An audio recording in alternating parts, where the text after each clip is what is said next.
agent, an arm of NATO and the presence in Afghanistan, captured by the Iranians, but with decisive help from Pakistan, according to my information, and therefore an act of rebellion, if you like, by the Pakistanis against their assigned role in this deplorable, monstrous scenario of state-sponsored false flag terrorism being imposed on them by the U.S.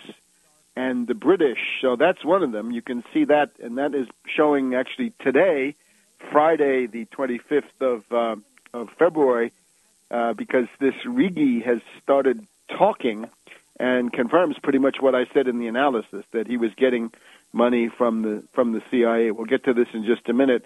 I've also taped the Crosstalk program on Monday. So when you hear this on Monday the 28th, I guess it is, not so sure on the date. Monday, anyway, will be a program on Soviet America, parallels between the collapse of the Soviet Union in 1990-1991 and the current situation here in the United States. And there are such parallels. That would be Monday, March 1st, actually. And that means that today is Friday, the 26th of February. Sorry about that.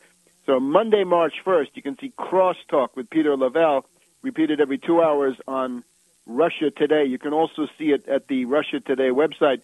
I'm not sure which of the two Russia Today websites it's going to be on, because Russia Today now has two websites, one for the programs originating in Moscow, which I think covers Crosstalk, but another website for the programs initiating here in Washington, D.C. So if you want to see the one about Rigi, you're going to have to go to the Washington, D.C. one, or better yet, go directly to tarpley.net, direct to the source, where you'll also see a short commentary that I put together about this. Now let's dive in and look at the question of Abdul Malek Rigi. Now this is the leader of Jundullah. Indeed, Jundullah is a family operation of the extended Rigi crime family.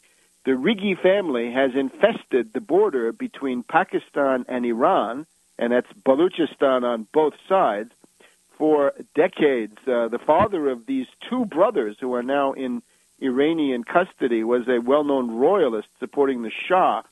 They don't get along too well with the regimes on either side, and therefore they go to work for CIA, MI6, the usual suspects, and indeed for NATO, and I think that's the interesting thing. So the story this week coming from the Iranians was that Abdul Malek Rigi was cavorting in Dubai, which of course is a hot corner of the world these days from many points of view.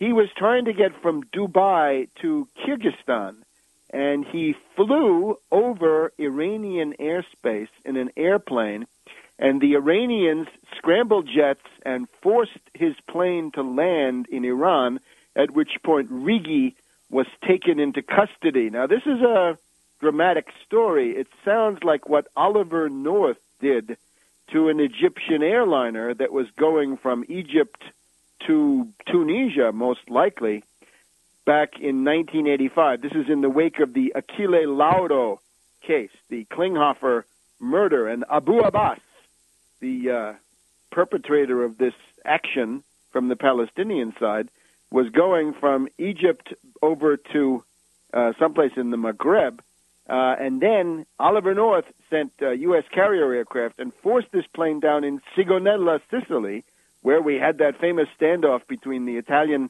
Carabinieri and the U.S.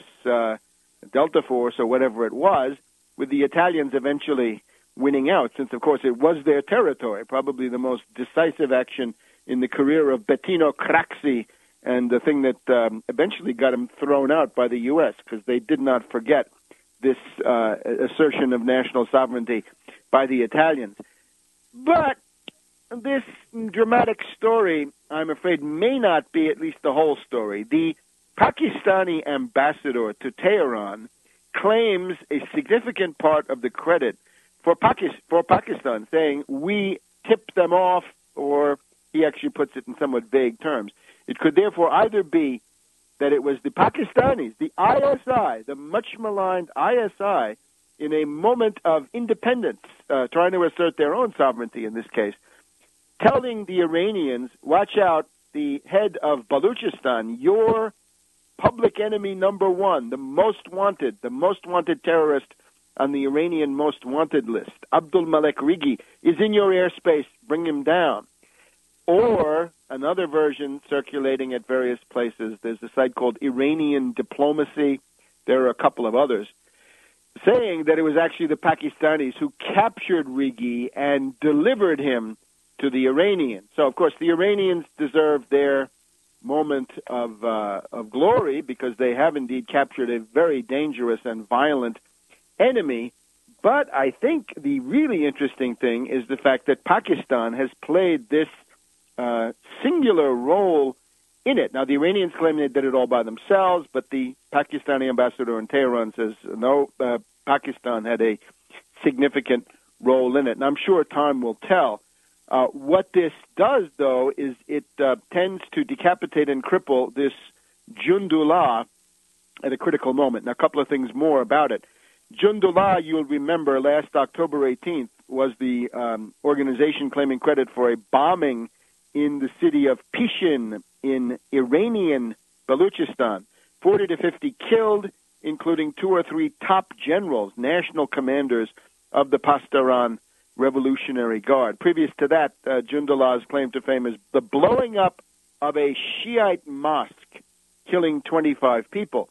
The important thing there is that Jundullah is Sunni, the Iranian regime, of course, Shiite, so it's ethnic and religious at the same time. So Jundullah is a twofer in that sense, right? It's a religious and ethnic rebellion, and it's on both sides. If you get the Baluchistan riled up and in insurrection, then you've essentially carved Pakistan and Iran. So 2 enemies for the price of 1.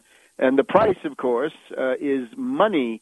Seymour Hersh, writing in the New Yorker, points out that some years ago that Jundullah is part of the apparatus of regime change and subversion in Iran maintained by the United States to the tune of $400 million.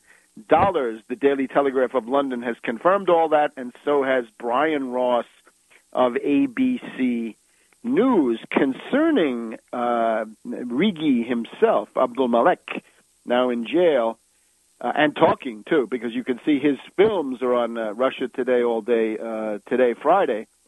Rigi is reported by the Iranians to have met Yap de Hoop Sheffer, the former Secretary General of NATO, but he met him at the time that Yap de Hoop Sheffer was the Secretary General of NATO. Whether he's met this new guy, Fogh Rasmussen of Denmark, not known, but why not?